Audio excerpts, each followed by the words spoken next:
Let's be real. The Ummah isn't in a great place right now. With calamities unfolding in Gaza, Sudan, Yemen, and countless other places, it feels like society is on the brink of collapse. And the economy, everyone seems to be struggling. But here's the truth. This isn't the first time the Ummah has faced such a crisis. In fact, we've been through much worse before, and we still revived and rebuilt and grew stronger. And when were things most dire? At the time the Prophet ﷺ began his mission.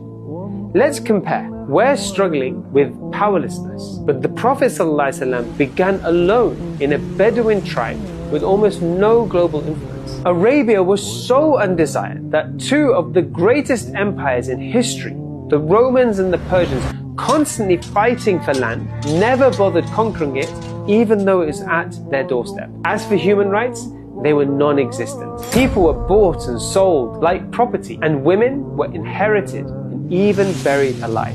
Promiscuity, it was institutionalized. As for occupied lands, we're pained by Jerusalem today, but back then, Mecca and Medina were under occupation with idolatry. Every metric shows that the Prophet's situation was far worse than ours. Yet, look at what he achieved. If we could copy his recipe, his footsteps, we could achieve the same results. Allah subhanahu wa ta'ala reminds us of this in the Quran. قُلْ هَذِهِ سَبِيلِ أَدْعُو إِلَى اللَّهِ عَلَى بَصِيرَةٍ أَنَا وَمَنِ اتَّبَعَنِ. Say, this is my way.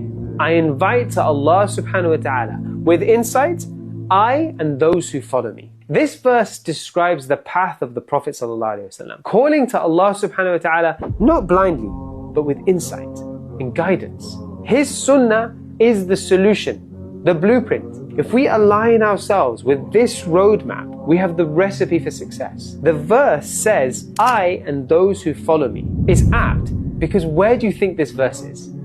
It's the conclusion of the story of Yusuf alayhi salam.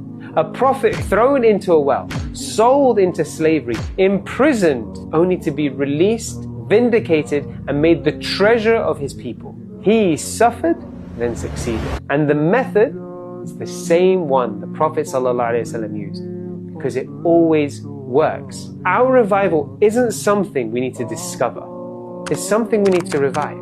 The Prophet ﷺ's method of change was the most successful in history, recognized by Michael Hart as the greatest individual to have ever lived. So why reinvent the wheel when we already know of a guaranteed plan that works?